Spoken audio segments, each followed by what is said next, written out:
Yo, what is up guys? My name is EVO-MCPOT and I'm sure a lot of you guys can work out why my name is EVO-MCPOT, but that's a different video, that's a different story for a different day guys. Now what I want to talk to you about today is deleting or disabling the Awakening DLC because it's a hot topic right now. But before I get into that, I want to get the niceties out of the way.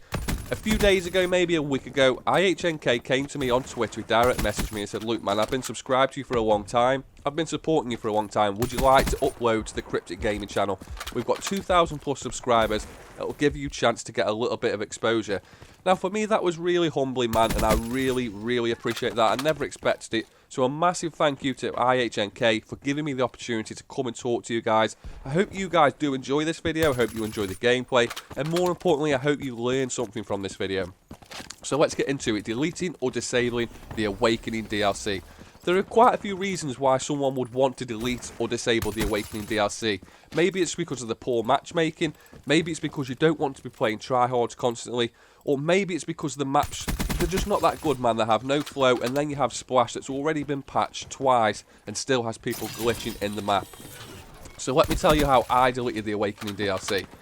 Now there are a lot of videos out there that are telling you ways to delete the DLC, and most of them are giving you the same way. They're telling that if you call Sony or you go into live chat with Sony, they will revoke your DLC access and they will give you a full refund. Now I'm not going to sit here and tell you that these guys are lying or that this doesn't work. It may have worked for them, but it certainly didn't work for me. Let me tell you what Sony said to me.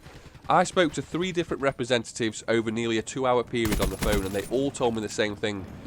The only way that Sony can disable your DLC access or give you a refund is if Activision sends you a letter or an email stating that the DLC is broken or that the DLC is causing you problems. Now obviously the chances of you getting through to somebody at Activision high enough to send you that letter or email with the authority to do so is very slim, and it's probably never going to happen. So what I had to do was I had to delete my account and I had to start a fresh account, but I don't regret it because my hit detection and my connection is so much better now. But obviously we live in a digital age now where this isn't really going to be an option for most of you guys, because most people these days, they download their games digitally, and obviously if you delete your account and start a fresh account, you lose all your digital games. Now luckily for me, I'm a bit of a dinosaur, you know, I'm 33 now, I still buy all my games on disc, so I didn't lose nothing, so it was a good option for me.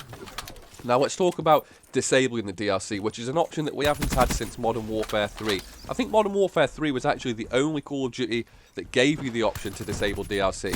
So I also went to the extent of phoning Activision and I asked them if there was any way of deleting it first, and they said no, there's no way of deleting it because obviously it came in the patch. Now another thing for me to tell you at this point is, he did tell me that from this point on, this is the way that all Call of Duty titles are going to be rolling out DLC. They're going to be rolling out patches. So if you aren't happy with DLC, they are going to be doing this in the future. So next time with the next Infinity War game, the next Sledgehammer game, whatever, before you buy DLC or a season pass, really think it through, because it's all going to be implemented through patches now. So once you brought it, you're stuck with it. But anyway, let's get into disabling it. So I asked him if there was ever going to be a way to disable the DLC, and he was very honest with me. He told me, while he couldn't say that that was never going to happen, it was highly unlikely, and the reason he gave me was justifiable. I can understand the reason. He said if they give a disabled DLC option, let's just say 50% of the people with the DLC decided to disable that DLC. Now obviously there's only another 50% of people that have got the DLC. And now that the numbers have been lowered again by 50%, for those people that do have the DLC, it's going to be even harder to find a match for them, and the connections are going to be even worse. So I do understand why they're not going to disable the DLC, and I honestly don't think that they ever will disable the DLC. So I suppose my message for you guys is, if you do want to disable the DLC, the chances of it ever happening are very slim. If you want to delete it, there is just no way of deleting it without doing what I did, which is opening up a new account. So guys, I hope you did enjoy this commentary. It was a very short one, but hopefully it was a very informative one. Again, a massive thank you to iHNK.